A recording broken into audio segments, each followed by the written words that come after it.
Hi, Assalamualaikum. My name is Muzakkir Al Bukhari. I'm from class BA1195D, and today I'm going to talk about the impact of COVID-19 on the banking sector. So, this is the introduction.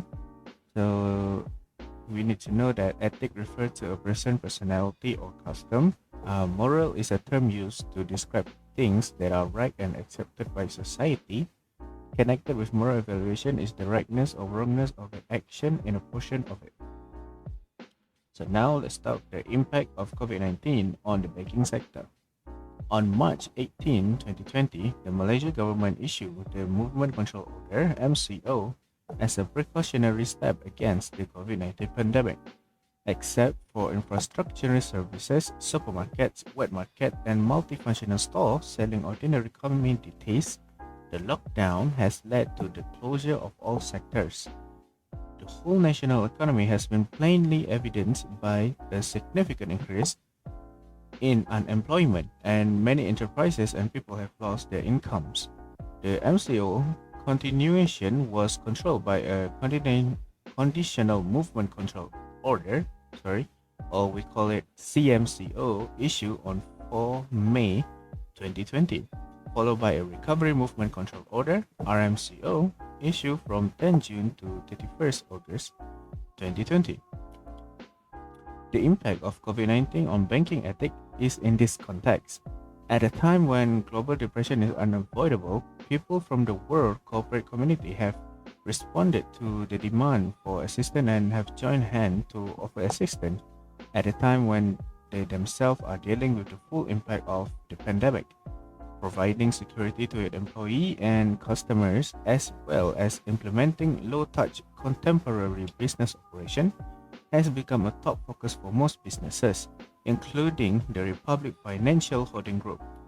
So the main focus is staff and client must be kept secure. So close lesser capacity branches to the public when required, leaving larger, high traffic branches open with restricted operating hour, and implemented rigorous crowd management regulation that allow the prescribed physical distance. This method varies by nation, as in some situations, the geographical spread of branches discouraged closure, while in other operating hours had to be adjusted to comply with the government-imposed residency orders and restriction on the mobility of people. Second one is shifting banking function to social media. Firms turn to social media to strengthen their sales and marketing activities. The banking industry, which was traditionally by default in most of its activity, was no exception and modified and readjusted its goods and services in the age of social media to meet the demand for full digital banking. The third is worker critical.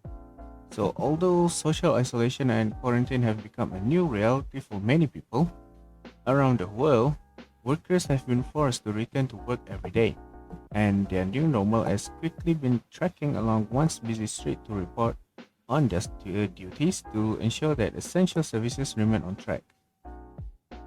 Although our healthcare workers and first responders are undoubtedly the heroes of this epidemic, there is little respect for our banking heroes, whose aim was to meet our client financial demands. The bank's first objective was to keep them secure and calm during the duration. Those who could work from home were also welcome. The bank has established procedures for conducting online meeting using the Microsoft Teams platform. While, with the closure of the school, staff of school-age children who may not have care for their children was granted a special leave to care for their small children. Next is client security.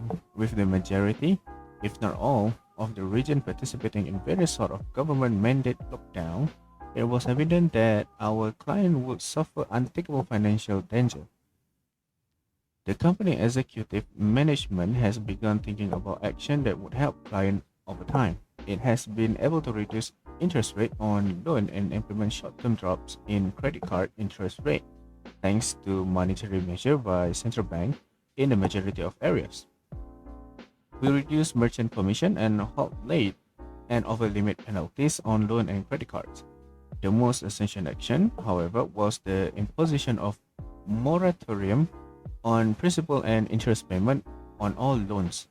With easy access to social media and the hashtag moratoriums made easier, the moratorium was extended to all clients whose debt were in good standing. So, in conclusion, life after COVID 19 is unknown. Nonetheless, the face of banking has shifted as the world recognized that living with the repercussion of COVID 19 may become the new standard in the near future. The epidemic has heightened the urgency of the newest request for banks to strengthen their digital banking activities. While there was a need for new and better means of banking marketing and innovation prior to the pandemic, traditionally banking has been updated in a matter of months, and digital banking is likely to be a new norm or, at the very least, a new assumption. Clients are obviously becoming more reliant on digital banking services, and they are hoping that their bankers will be able to answer that need. Many people are hoping that now that internet banking is becoming a new trend, this transitional new normal will become permanent. However, while the promise of digital banking has been acknowledged and has aided a significant number of customers, the argument is now shifting to allowing clients who wants to conduct in-house transaction to utilize digital banking portal during and after the pandemic. Without a question, the epidemic has shifted the global trade landscape toward digital and low-touch trading.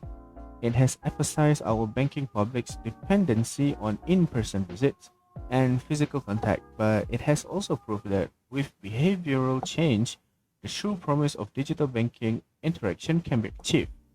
Banks have realized the need of developing and implementing a digital transformation strategy not in the future, but right now.